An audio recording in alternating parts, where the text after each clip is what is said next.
Hallo und herzlich willkommen zurück auf meinem Kanal Koma Art. Ich bin Markus Köttermann und heute geht es um dieses Würfelversenken Animation, was schön in einer Schleife laufen kann. Und das habe ich auf YouTube gesehen und habe mir da auch einen Infobeitrag oder ein Tutorial für angesehen und dementsprechend das nachgemacht. Und wenn ihr möchtet, könnt ihr das Originalvideo angucken. Das habe ich euch in der Videobeschreibung verlinkt. Das ist auch auf Englisch. Und wenn nicht, könnt ihr gerne hier bleiben, euch das angucken und dann mein Ergebnis am Ende sehen. Habe euch das im Intro ja kurz schon einmal gezeigt, dass es dann quasi hier so eine laufende Animation ist. Und ja, dann wollen wir nicht länger drüber rumschnacken und dann lasst uns einfach mal anfangen. Wir fangen dann mit der Standardszene an, nachdem wir Blender geöffnet haben. Und wir fangen mit dem Standard Cube an,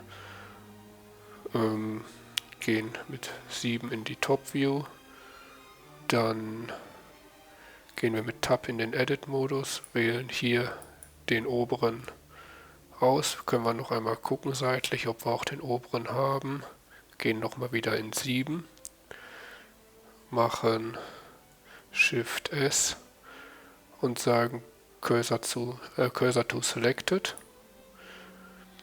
Dann gehen wir wieder in den Object-Modus, sagen Object, Set Origin und dann Origin to Geometry. Ups. Nein. Origin to Cursor. So. Und damit haben wir den Origin Point hier oben in der Ecke. Damit wir dann auf der Null-Ebene sind, können wir auch in 1 in die Front View gehen und sagen dann, wir möchten den Würfel um 1 Meter nach unten verschieben und dafür machen wir dann GZ-1, Enter und damit haben wir den Würfel hier unten platt drauf. Dann wollen wir natürlich jetzt, unser Feld aufbauen. Damit gehen wir mit 7 wieder in die Top View. 7. Und dann, wie in dem Video, was ich euch auch mit angehangen habe, besser erklärt wird, müssen dann die Würfel dementsprechend immer vergrößert werden. Und dafür nehmen wir einen Wert von 1,618. Den habe ich, wie gesagt, aus dem Video. Und das heißt, wir duplizieren den jetzt mit Shift D, dann S für Scale und dann 1,618 und dann Enter. Und damit haben wir dann den nächstgrößeren Würfel und dann können wir den jetzt verschieben. Wir machen als erstes über die Y, GY, setzen den nach oben, dann scrollen wir rein. GY. Und wir setzen die ziemlich nah zusammen. GY. Kommt nicht auf einen Millimeter an. Dann scrollen wir wieder raus, nehmen den großen und sagen dann auch Shift D, S 1,618, Enter und dann verschieben wir den jetzt auf GX.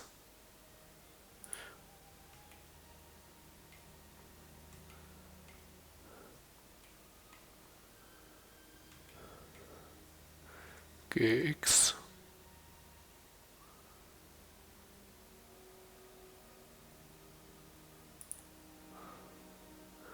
Gut.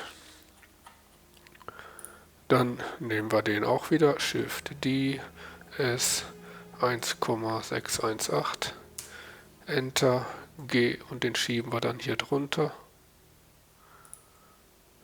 So.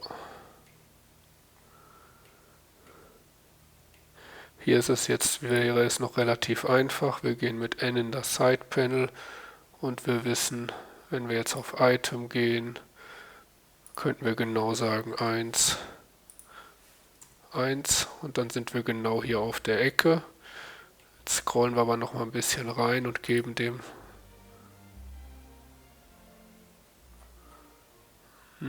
minus 1. Tipp auf Y. Deswegen minus 1. So. Und dann geben wir dem aber noch ein bisschen mehr. G, Y.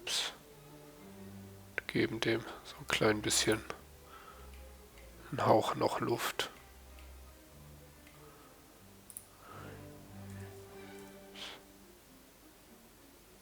So.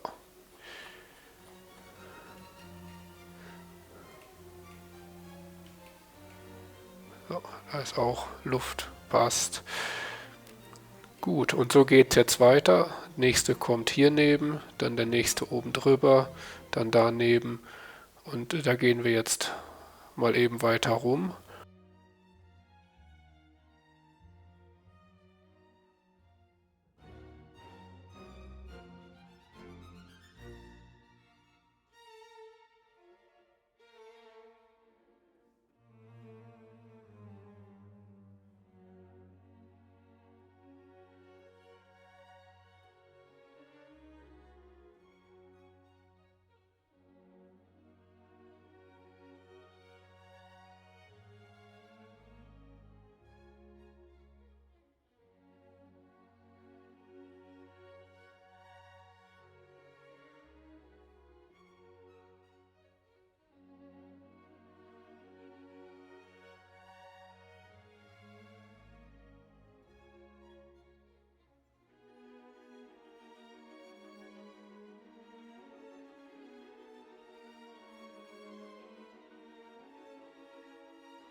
Damit haben wir jetzt genug, also mit 11 Würfeln, also standardmäßig würde von 0 bis 9, also 10 Würfel reichen. Ich hatte aber bei meinem Test immer das Problem, wenn ich nur 10 Würfel mache, dass ich dann immer hier oder hier nebenher geguckt habe. Und ich möchte, dass man permanent nur die Struktur dann von den Würfeln sieht. Und deswegen habe ich mich dazu entschieden, noch 2 mehr zu machen, dass ich quasi immer was habe, wo ich dann in der Kamera noch drauf gucken kann. So, jetzt mache ich allerdings 2 Gruppen oder Kollektionen. Das hier nenne ich dann Cube. Da lasse ich die ganzen Würfel drin und dann mache ich eine neue, die nenne ich dann Kamera.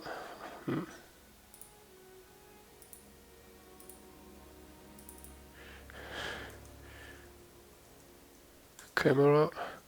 Da packe ich jetzt erstmal das Licht rein und die Kamera. So, damit haben wir jetzt quasi die Szene selber erstmal erstellt.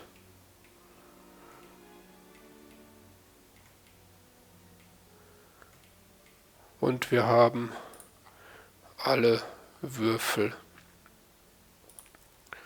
Dann möchte ich für später oder jetzt schon mal die Einstellung machen hier, dass ich Cycles nehme, GPU Compute, dann Render-Einstellung lasse ich erstmal wie sie sind, dann möchte ich hier für die Kamera wähle ich 4K, ich möchte aber dann nicht, wie heißt es, einen normales Rechteckformat haben. Ich möchte ein Quader oder ein Würfelformat haben und nehme deswegen hier oben 2160 Pixel. Und das heißt, die Kamera ist, wenn ich jetzt auf 0 gehe, breit wie hoch gleich. Also sie ist ein Quader. Und das finde ich für das hier auch angenehmer. Habe ich so aus dem Originalvideo übernommen, nur mit höherer Qualität. Dann anstatt 24 Frames machen wir 60 Frames und Die Szene soll 400 Frames lang sein. Ich gehe jetzt auf 401.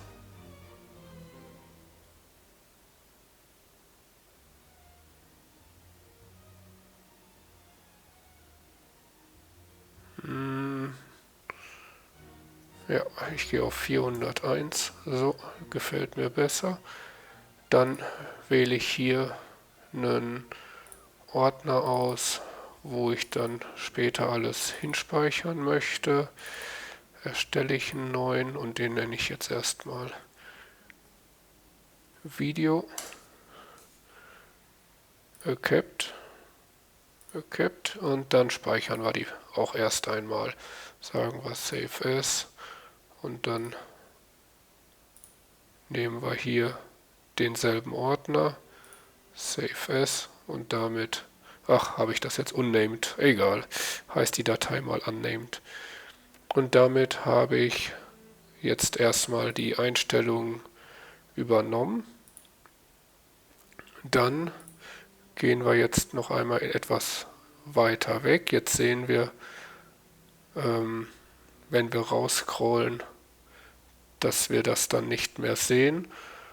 Und das können wir einstellen.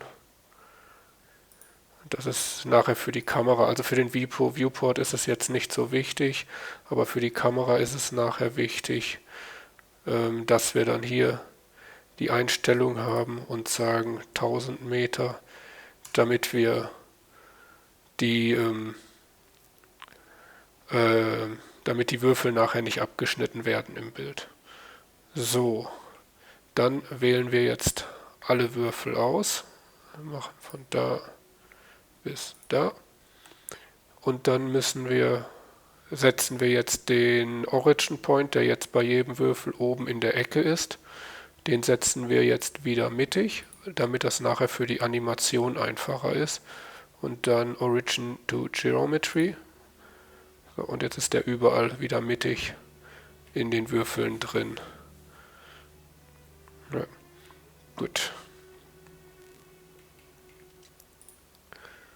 Dann fangen wir mal an mit der Animation für die Würfel. Dafür gehen wir auf die Timeline und wir fangen mal mit Frame 401 an. So. Und bei 401 soll der Würfel glatt oben stehen. Das heißt, wir haben hier -1, vom Mittelpunkt packen wir auf +1 und damit haben wir ihn schon über der Linie. Das ist jetzt nämlich das Gute und Einfache, dass wir die Oberfläche quasi auf der World Origin gesetzt haben.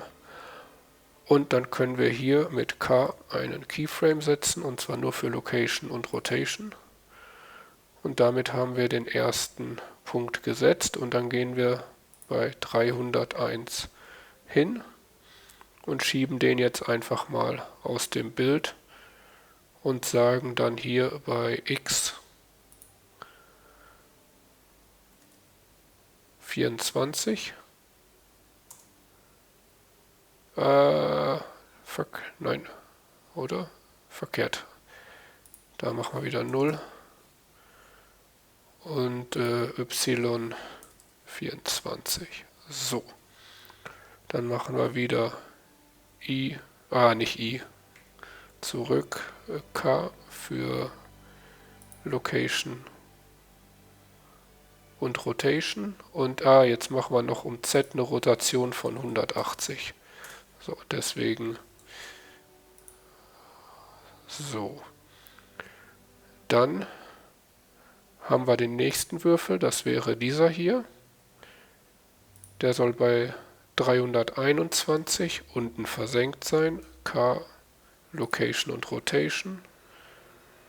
Bei 301 soll er oben sein. Jetzt können wir hier einfach bei Z wieder das Minus vorweg machen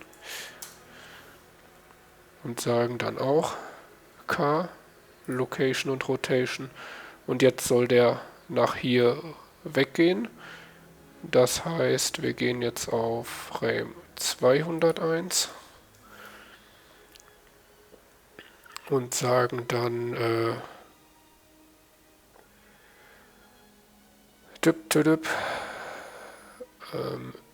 das ist dann die X-Achse, minus, machen wir mal 34. Na, wieder das Minus vorvergessen. Minus. Und Z-Rotation 180.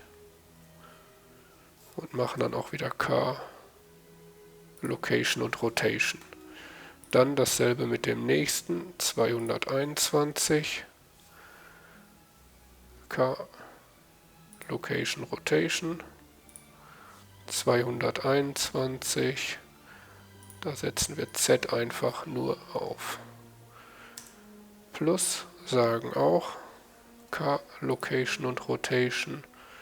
Dann gehen wir auf 101 und sagen jetzt X in der Y ins Minus machen wir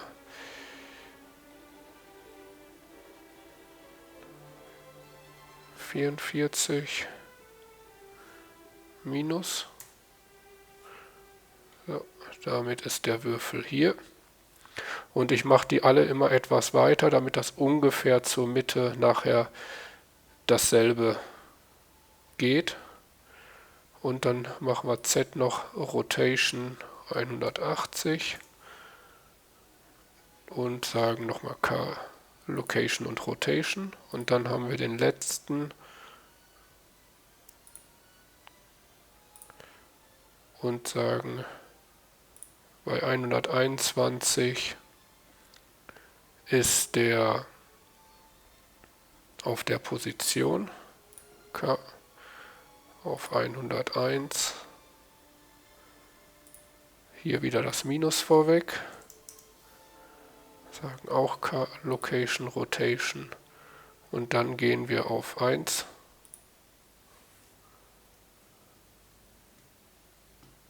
Und sagen X ins Plus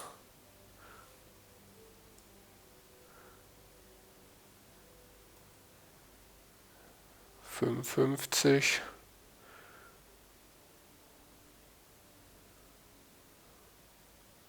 Ja, machen wir mal 60 und hier 180 und sagen K, Location und Rotation.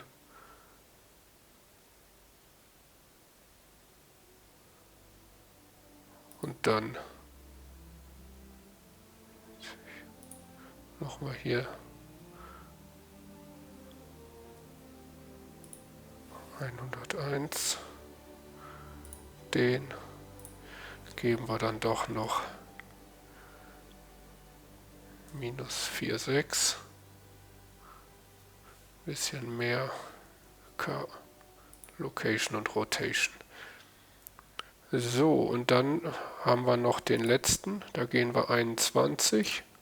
Nehmen wir den. Der ist nachher für das Überschneiden von dem zu dem. Und sagen dann auch K, Location und Rotation. Und sagen dann bei 1, setzen wir den nach oben. So. Und sagen auch Core, Location und Rotation. Und wenn wir das jetzt durchlaufen lassen, geht erst der, dann der, dann der, dann der, dann der und dann fängt es wieder vorne an.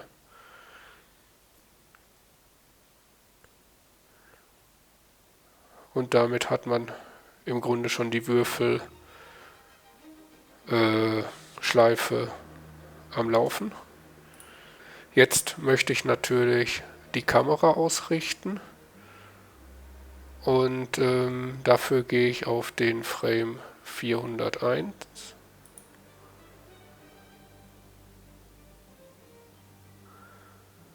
und lege mir das jetzt mal so ungefähr zurecht, wie ich das haben möchte. sage mal mit Ctrl, Alt und 0 setze ich die Kamera dahin, wo ich bin. Und ich habe dann jetzt hier, wenn ich auf der Kamera bin, Tool View, hier Kamera to View, den Haken reingemacht. Das heißt, wenn ihr jetzt dann bewegt, bleibt ihr in der Kamera und dadurch kann ich dann, wenn ich jetzt Shift drücke und mit der mittleren Maustaste festhalte, die Kamera oder die Kamera bewegen und der Hintergrund bleibt quasi fix und kann das dadurch ausrichten. Oder wenn ich die Shift-Taste nicht drücke, kann ich quasi rotieren um den Punkt von der Kamera.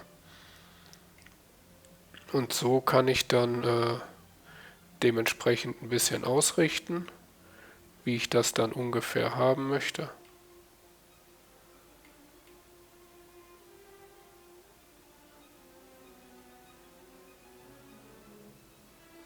So, sagen wir mal, mir gefällt das so. Jetzt möchte ich natürlich, dass das nachher hier rundherum geht und dass die Kamera dann hier fixiert ist. Jetzt wäre es das Geilste, wenn ich den Mittelpunkt ungefähr hier hinsetze. Gucken wir mal, wie das nachher funktioniert. Und dafür gehe ich jetzt mit 0 nochmal wieder aus der Kamera raus. Da haben wir da die Kamera und ich füge eine Kurve ein. Und zwar einen Circle.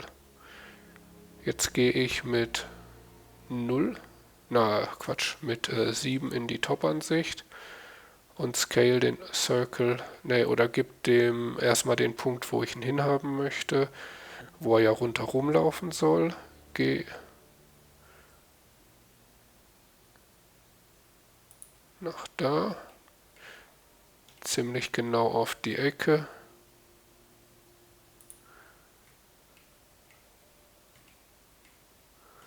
Setzen wir den mal. So, sagen wir jetzt einfach mal hier so hin.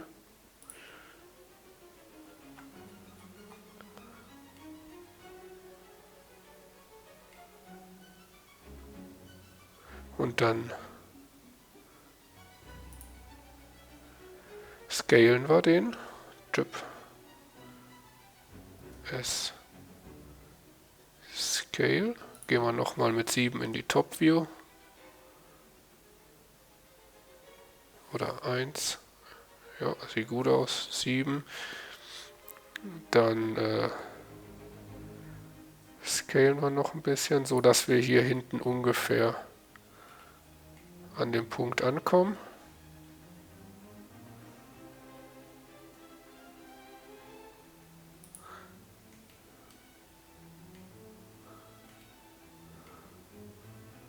Ja, das passt.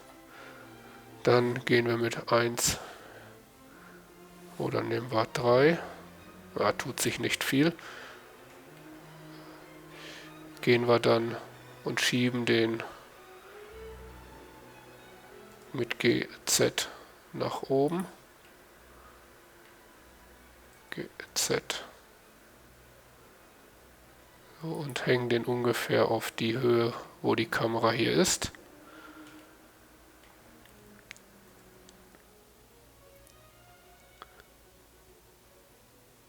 So. Damit haben wir schon mal den Kreis, wo der nachher rundherum laufen soll. Und jetzt muss die Kamera ja dann auch noch irgendwohin ausgerichtet werden. Dazu setzen wir hier unten in der Mitte einen Empty hin. Das heißt, wir fügen ein Empty hinzu. Nehmen wir ganz einfaches hier. Gehen wir mit 7 wieder in die Top View und sagen, geh hier rüber.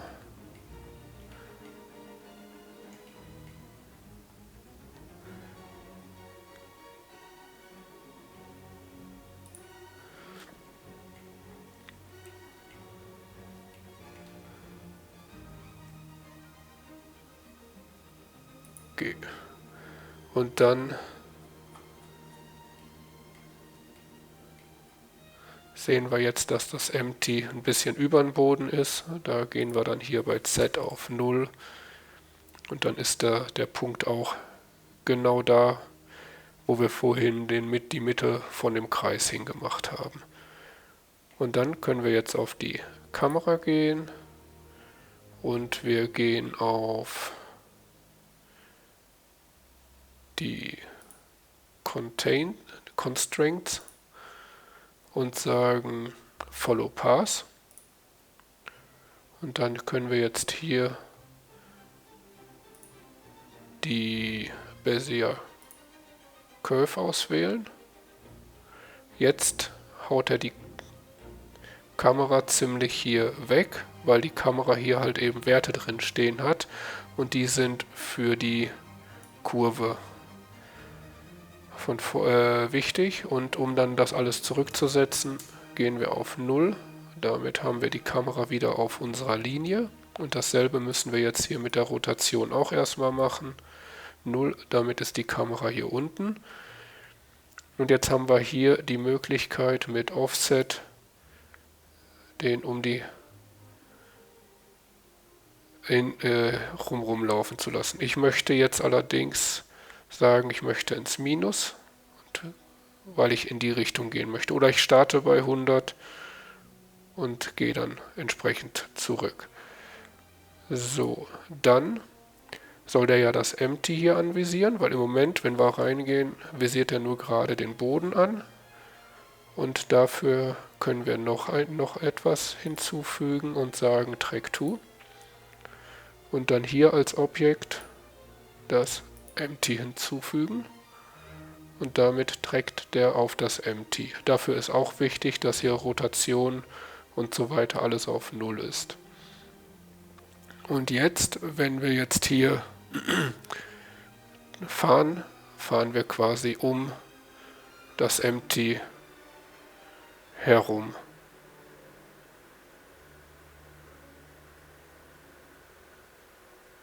Und jetzt machen wir hier nochmal 0. Mit 0 gerade möchte ich aber jetzt nicht gucken. Ich möchte ein bisschen schräg hier anfangen. Und sag mal ungefähr.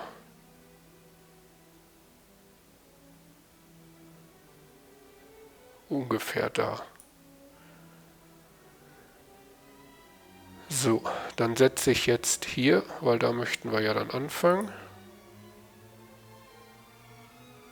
Nee, Moment, bei 401 den Keyframe bei 7,4 und nehme das jetzt als Startpunkt. Dann möchte ich jetzt einmal einen Render machen. Den brauchen wir gleich dann als Ausgangspunkt.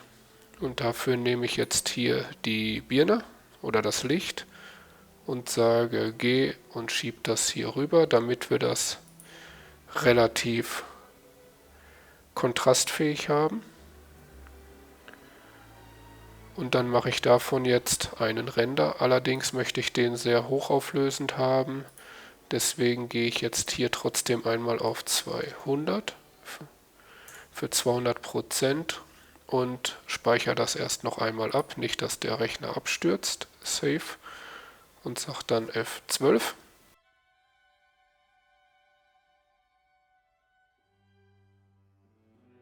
So, und den Render speichern wir dann erstmal ab. Sagen Save im selben Ordner und den nennen wir dann einfach Ref 01 für Referenz und sagen dann Save as Image. So, dann können wir das Fenster wieder schließen und dann gehen wir hier wieder in dem normalen Solid View, gehen mit 0 aus der Kamera raus und jetzt möchte ich das Feld hier einmal ausfüllen. Dafür nehme ich den Cube gehe mit Tab in den Edit-Modus, wähle nur die beiden Vertexe an. Das heißt, alle anderen sind weg, sage Shift D für Duplizieren und dann war das P für Separate und dann Selection. Und damit haben wir jetzt einen 12. Jetzt gehen wir mit Tab erstmal wieder zurück, wählen nur den aus. Den nennen wir jetzt auch Ref für Reference. Dann können wir hier drauf gehen und sagen Clear Animation, weil da möchte ich keine erstmal drauf haben. Dann gehe ich wieder in den Edit-Modus mit Tab, wähle es aus und sage Extrude X. Und jetzt sollte das Feld möglichst ausgefüllt werden. Dafür gehe ich mit 7 nochmal in die Top View und scroll mal eben rein.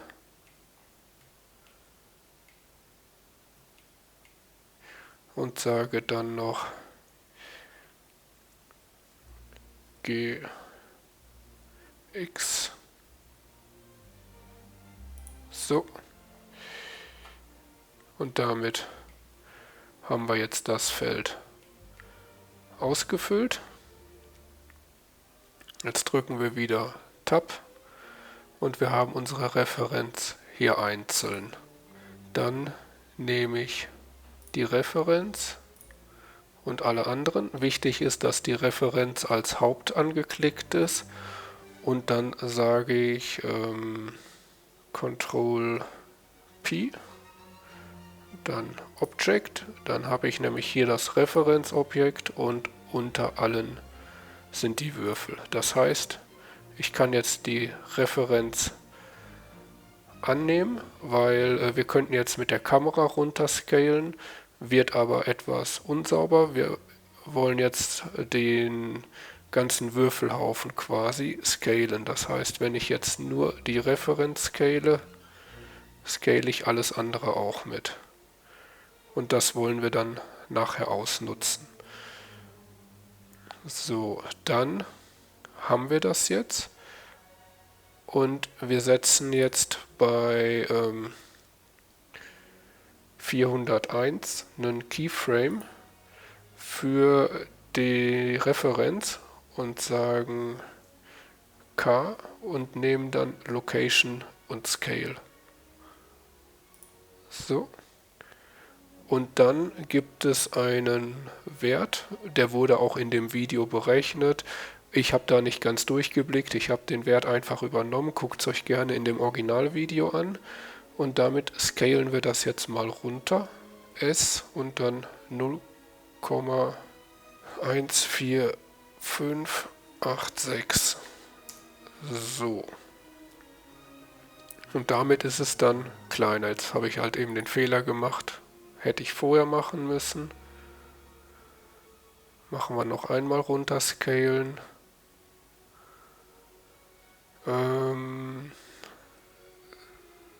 Dafür gehen wir auf den Frame 1 oder Frame 1.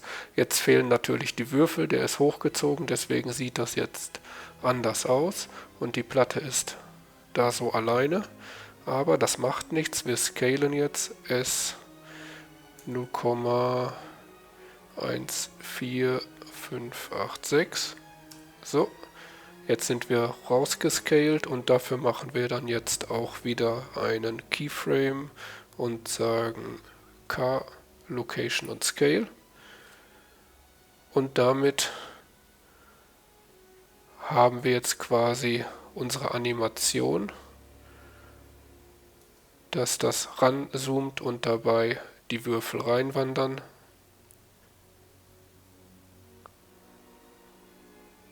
So. Jetzt haben wir ein Problem. Wenn wir jetzt in die Kamera gehen, 0.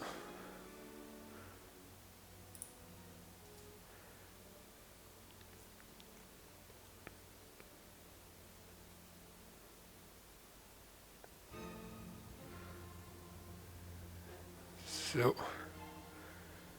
Sieht das aus, als ob die Würfel, die ersten, relativ fix gehen und die anderen nicht. Und dass der Orientation-Punkt nicht ganz passt. Dafür machen wir jetzt erstmal einen Vergleich. Wir gehen noch wieder auf den Frame 1 und dann können wir in der Kamera, wo ist sie? Da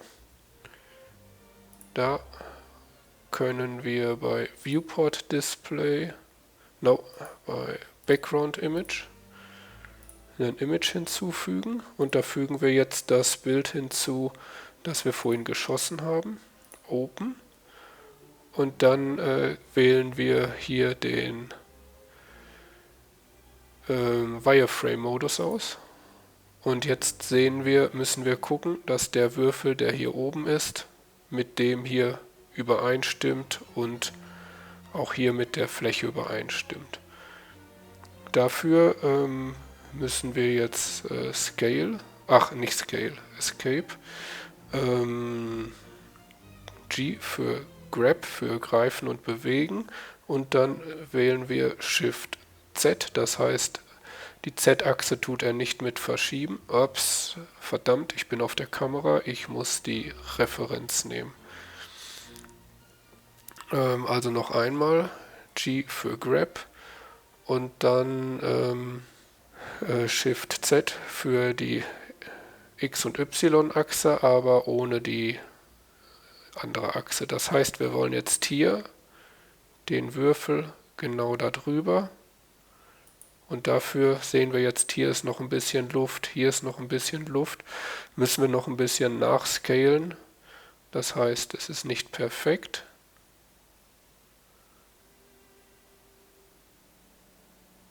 So, dann machen wir mit G noch ein bisschen nachjustieren.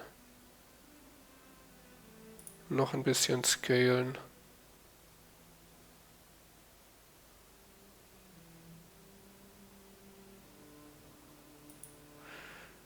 G.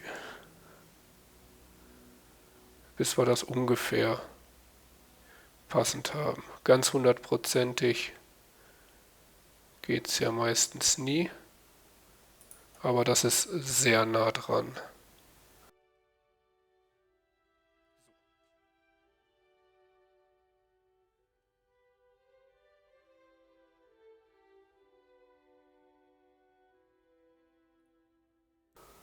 Ja, also ungefähr passt das jetzt. Das heißt, wir machen noch einmal K und setzen noch einmal Location und Scale. Dann können wir hier auf der Kamera das Background Image erstmal wieder ausschalten, gehen wieder auf den Modus und durch das Scalen passt das Empty jetzt da nicht ganz. Da passt es, da nicht. Und das heißt, wir schieben das mal auf der Z-Achse, machen wir mal 1 Meter nach oben. Ja, reicht, passt nicht ganz.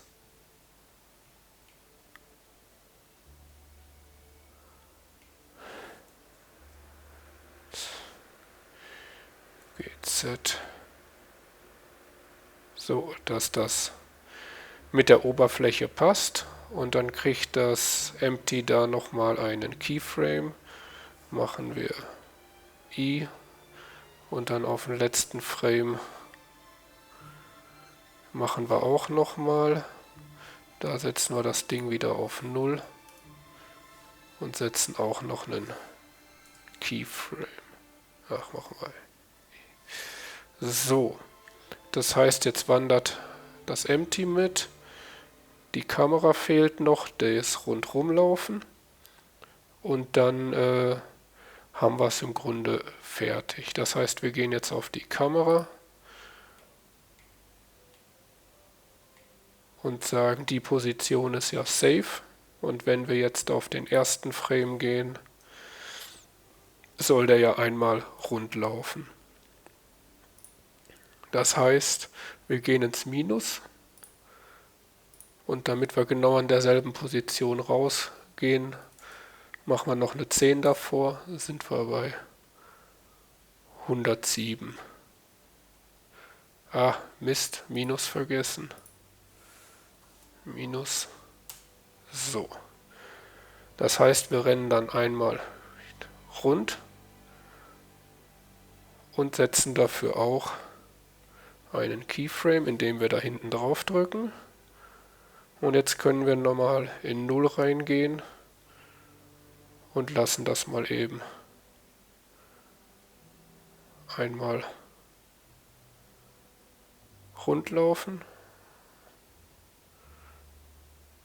Im Grunde läuft er gerade für mich genau verkehrt rum. Gucken wir noch einmal. Gehen wir mal eben auf 1.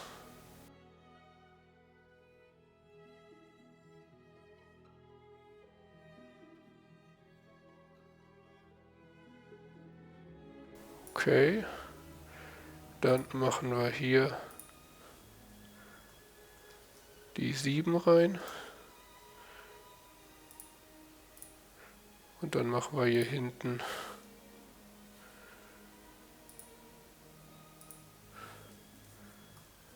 die 107.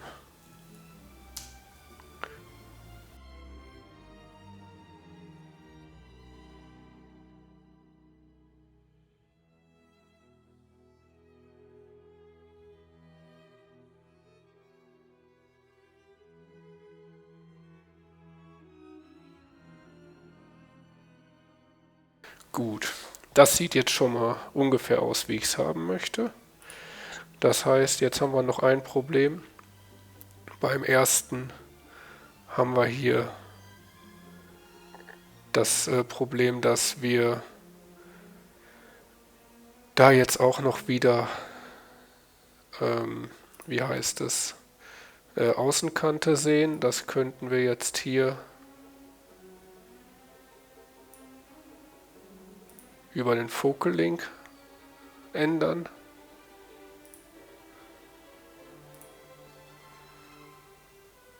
Damit wären wir da nicht mehr außerhalb. Und das wird dann etwas größer alles machen.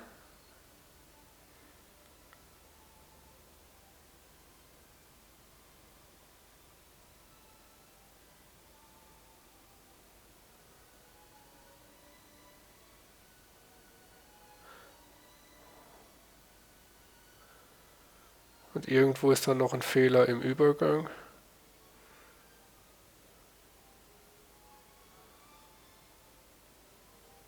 Weil da ruckelt es einmal.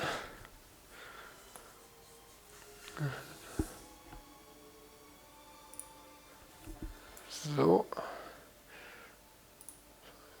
7,4. 107,4, das passt eigentlich.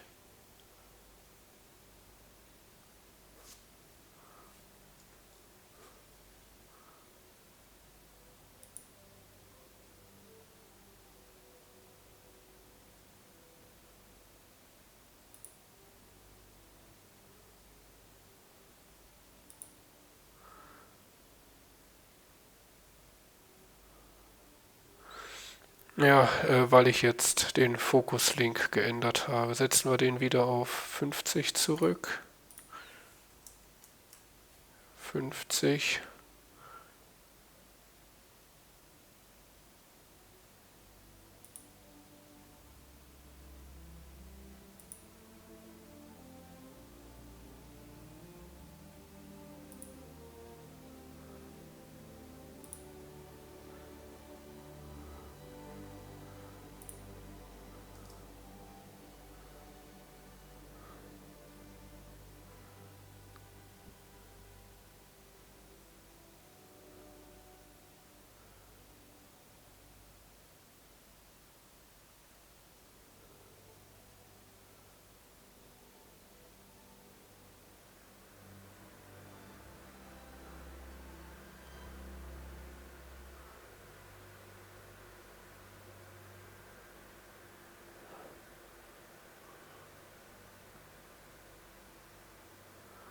Ja, so passt das wieder. Das heißt, ich mache jetzt gerade noch eine Sache anders. Ich gehe auf den letzten Frame, gehe mit 0 aus der Kamera raus und jetzt bleibt mir im Grunde habe ich keine andere Möglichkeit. Ich müsste jetzt nochmal hier 2 Felder dran machen mit der Kamera oder ich zoome dann wieder rein mit der Kamera und müsste dann die Ausrichtung neu machen. Ich mache das jetzt aber ganz einfach. Ich möchte das jetzt mal so ausprobieren. Shift D S 1,618 G und da mache ich jetzt keinen großen Hehl draus. Papp. Hängen wir das da irgendwie ungefähr hin. Okay.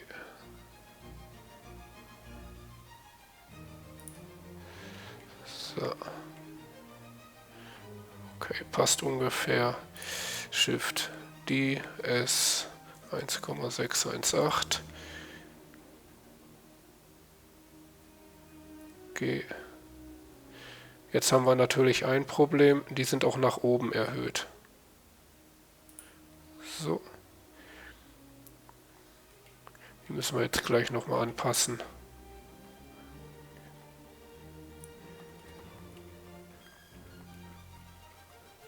So, jetzt gehen wir mit 1 noch einmal in die Seitenansicht.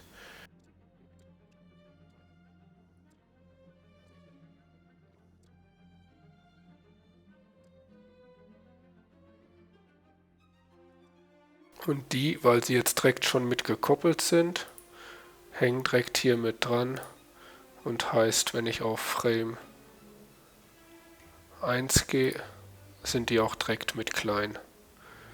Damit kann ich mit 0 wieder in die Kamera gehen. Wir haben die mit da dran. Wir können das Ganze durchgefahren lassen und haben damit kein Problem. Und das funktioniert jetzt sauber. Dann machen wir jetzt erst noch einmal speichern.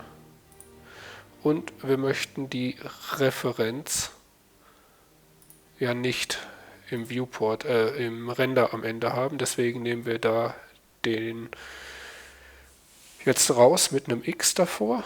Gucken, dass die anderen hier alle drin bleiben. Dann passt das gut.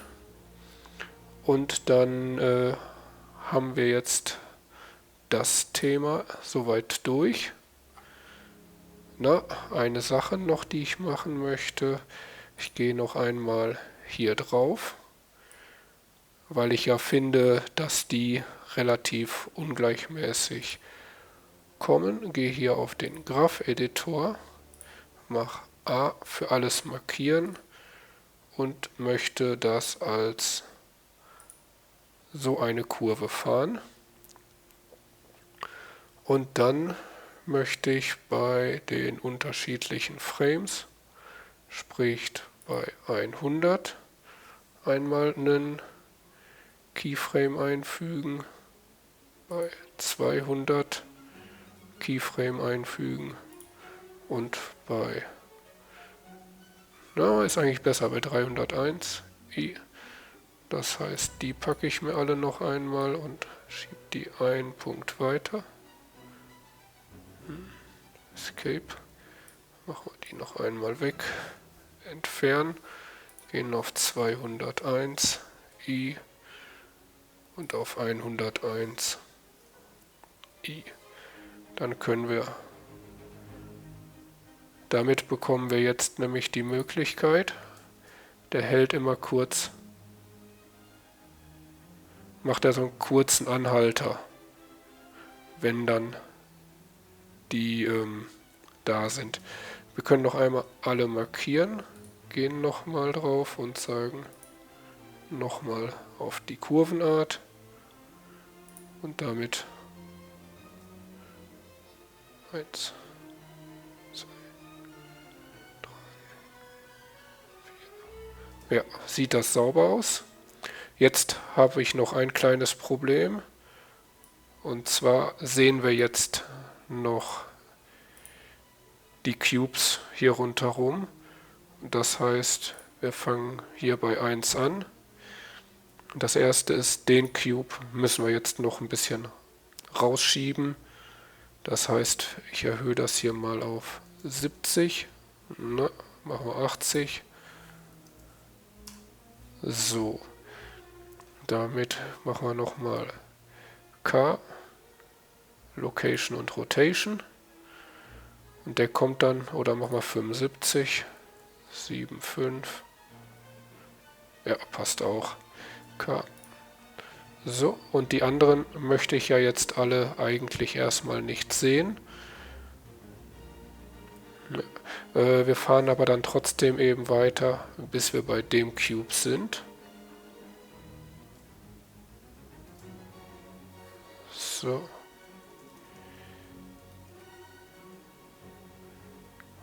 Da wird er losfahren, das heißt, der muss auch noch ein bisschen raus. Und dann machen wir hier aus minus 46, machen wir mal minus 56. Das ist okay, vollkommen, lassen wir so. Location und Rotation. Und jetzt gehen wir rüber und da soll der verschwinden weg sein bis dahin. Das heißt, ich nehme den und sage G, no, Z nicht, G vergessen, GZ und schiebe den einmal bis da drunter und sage auch K, Location und Rotation. Das heißt, von da nach da springt er nach oben und fährt dann rein. Dasselbe machen wir dann jetzt mit dem. Oh, der ist schön außerhalb. Dann brauchen wir den nur einen vorher nach unten schicken. Nehmen wir den, sagen wieder GZ, Flup ist drunter und sagen K, Location, Rotation. Das heißt, Flup ist er da, Flup ist er weg. Und dasselbe dann noch mit dem letzten.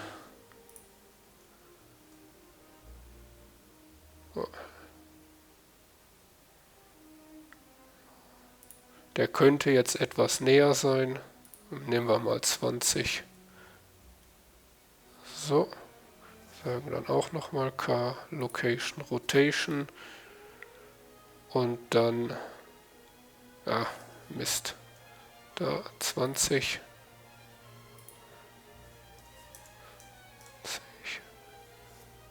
K, Location, Rotation. Und dann nach da kriegt er dann noch GZ ins Minus und dann K, Location, Rotation. Und wenn wir jetzt von Anfang an anfangen, sehen wir immer nur die Würfel, die wir dann sehen wollen.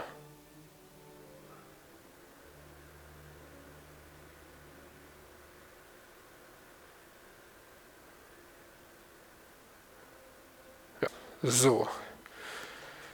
Damit hätten wir jetzt die Animation fertig.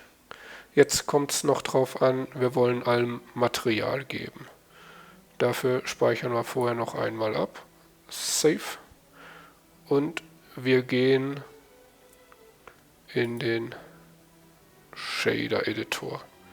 Wir fangen mit dem letzten Cube an. Und ich möchte jetzt einfach nur Materialien geben, die ich habe, auch wenn es am Ende vielleicht ein bisschen weird aussieht.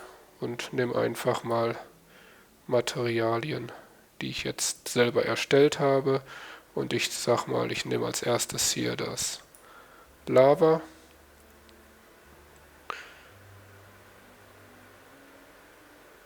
Und dann brauche ich noch einen.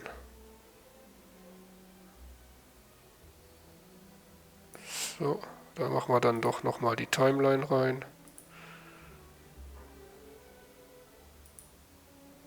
So. Warte mal. Wir machen mal eben mit 7. Top View. Und eine Sache möchte ich noch eben machen, die habe ich jetzt fast vergessen. Ich tue ein HDRI einfügen. Ich setze euch das auch in die Videobeschreibung mit rein. Und zwar möchte ich das hier nehmen, Open Image, und dann nehme ich die Strengths und mache die mal auf 2. So, damit ist es deutlich heller.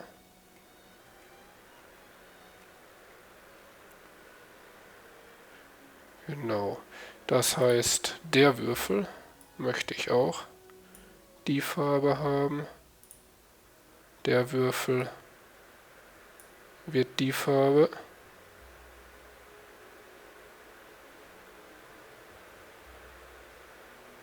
Und der Würfel dahinter auch.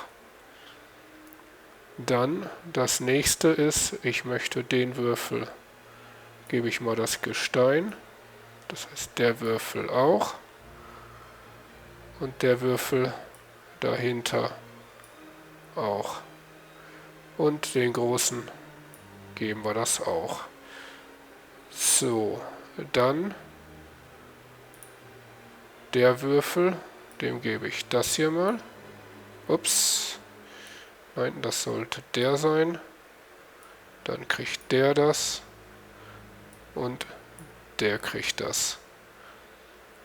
Dann dem letzten gebe ich hier einfach mal mein Holzmaterial. So. So. Und der hier auch. So. Damit habe ich allen Würfeln Material gegeben. Jetzt gehe ich noch einmal auf den Shader Editor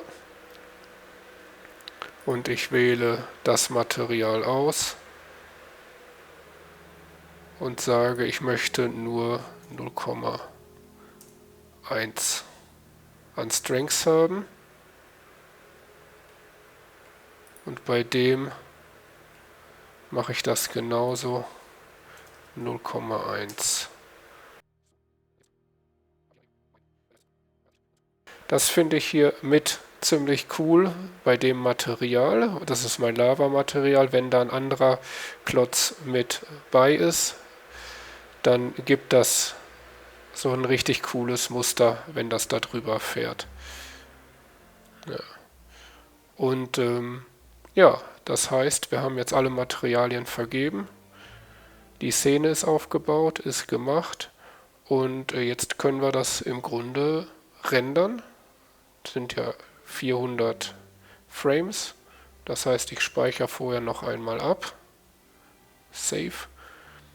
Und dann sehen wir uns gleich nach dem Rendern wieder, wenn ich das hier wieder auf 100%, oder ihr könnt erst einen schnellen Testrender machen, indem ihr das nur auf 20% stellt oder 25%, dann ist es derbe runtergekürzt. Und ich lasse es jetzt aber auf 100, weil ich hoffe, das passt. Und dann starte ich einfach mal und sage File, not Render, Render-Animation.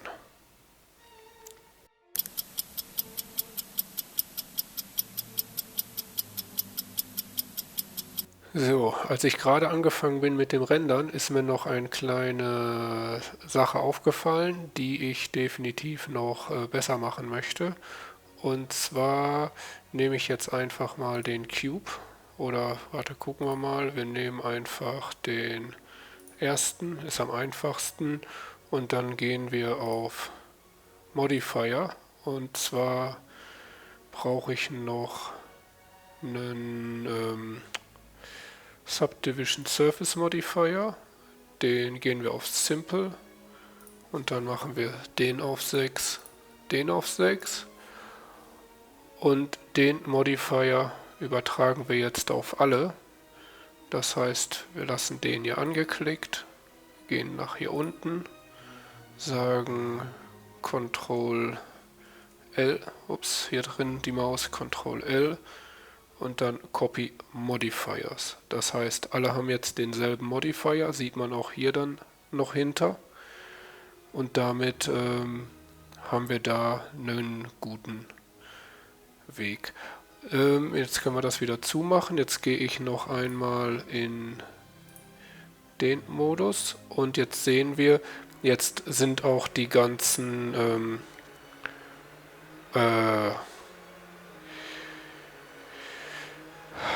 Materialien besser, weil wir da dementsprechend die Subdivisions drauf haben. So, jetzt möchte ich noch einmal in den Shader Editor gehen, bei dem, und ich setze das Ganze auf 0,05. So, dann ist es nämlich nicht ganz so wild und hier mache ich dasselbe auch nochmal, oder das 0,05. So, dann sind die nicht so hoch, aber wir haben da unser Steinmaterial. Und hier, wo ist es? Da nehmen wir den Scale auch mal auf 0,05. So, dann ist der Scale nicht so tief und dann passt das. Das Holz hat kein Displacement und damit sieht das jetzt nochmal wieder ein bisschen anders aus, weil das schön bearbeitet ist. Und dann kann es losgehen. Rendern wir das Ganze noch einmal. Dafür gehe ich jetzt erstmal wieder da zurück, gehe auf Save und dann Render Animation. Und dann würde ich sagen, bis später.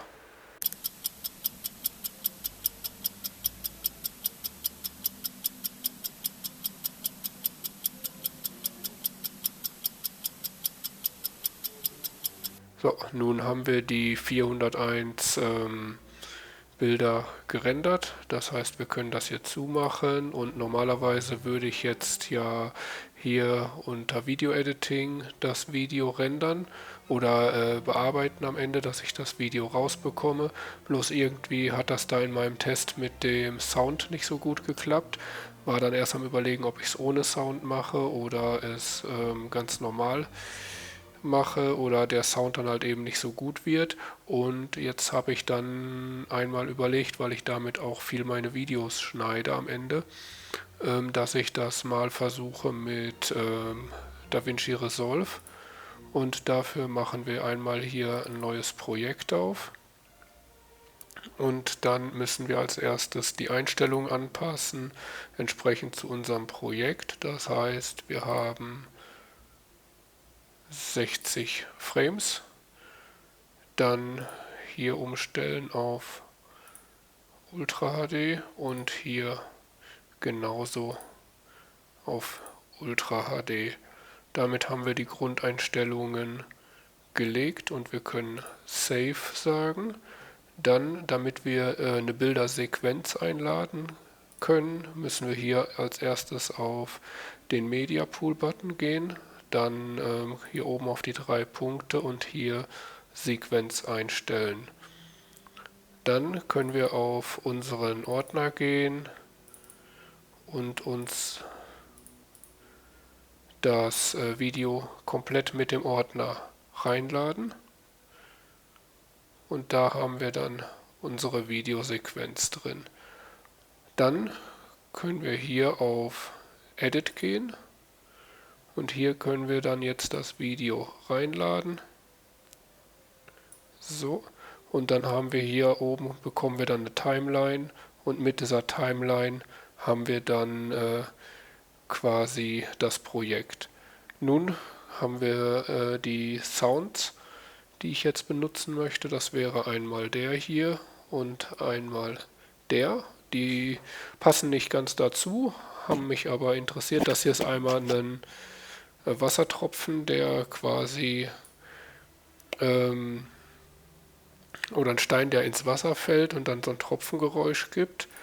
Der ist allerdings sehr laut, deswegen mache ich den von Anfang an auf -10 und ziehe den erstmal zusammen ein bisschen.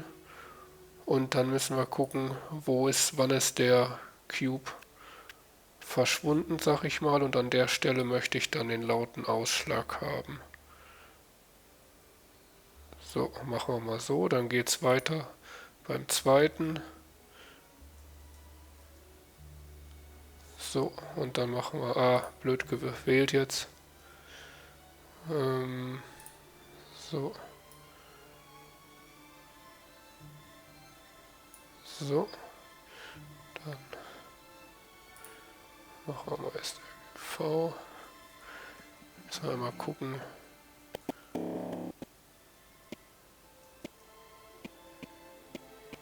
Da ist er.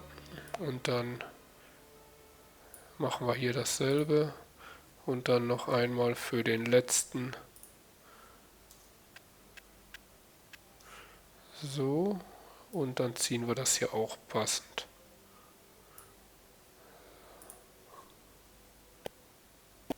Genau. Damit habe ich jetzt für alle einmal so ein Plop, wenn sie einschlagen quasi. Dup, dup, dup, dup. Und jetzt käme wieder der erste, wenn es eine Schleife dann ist. Dann möchte ich das hier mit benutzen. Das ist quasi so ein Quietschen. Das ist allerdings jetzt sehr leise und das nehmen wir jetzt mal und sagen 20. Damit ist das deutlich, oder machen 25. Gucken wir mal, was gleich am besten passt. Und dann ziehen wir den mal runter und gucken mal, wie sich das dann jetzt anhört. Gut. Dann machen wir STRGC, V, so, V, so, V,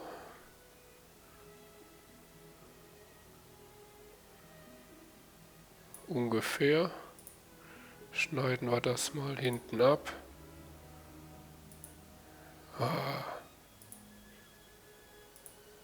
So, dann nehmen wir das und setzen das noch mit nach vorne. Ja, war nicht ganz perfekt.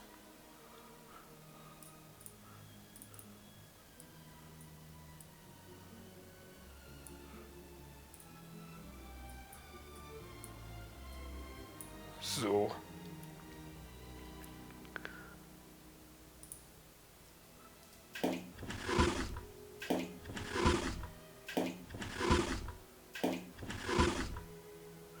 Ja, damit sieht das ganz annehmbar aus. Und dann mache ich das jetzt und tue das noch ein paar Mal dahinter setzen. Zurück, habe ich vergessen. Ctrl C, Ctrl V, V, V. Damit hätte ich das jetzt 4-mal und kann das dann mal durchlaufen lassen.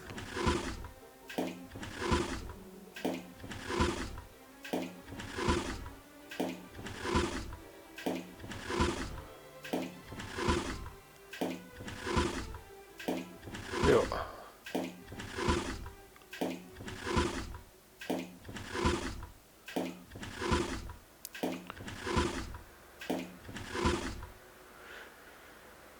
Das lasse ich jetzt mal so, damit bin ich jetzt zufrieden und damit speichere ich das Projekt und sage dem einfach Test 01 Cube.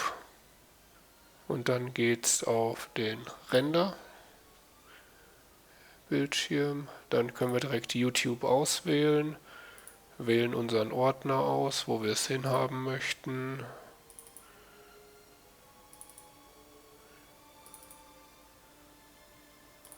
Nehmen das erstmal, das war ein Test vorhin und den nennen wir jetzt dann 2 und sagen Save, Qualität einstellen, gehen wir wieder auf 4K, dann nehme ich das Format und dann sage ich einfach nur rendern, rendern und dann rendert er das.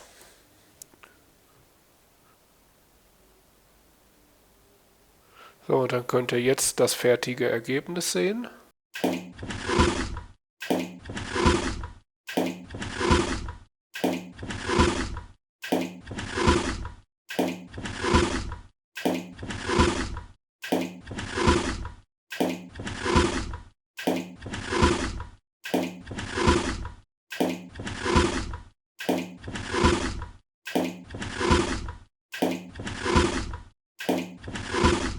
So, das war's dann mit diesem Projekt. Ich hoffe, es hat euch gefallen und ihr konntet dabei was lernen. Ihr könnt natürlich dann auch andere Materialien nehmen oder auch Texturen nehmen, um dann hier ein schönes Ergebnis zu bekommen, was euch dann gefällt für die Animation. Und damit würde ich mich dann jetzt von euch verabschieden. Ich hoffe, ihr guckt euch auch meine nächsten Videos an. Lasst gerne ein Like da oder gebt einen Kommentar zum Besten. Und dann würde ich sagen, bis zum nächsten Mal. Tschö.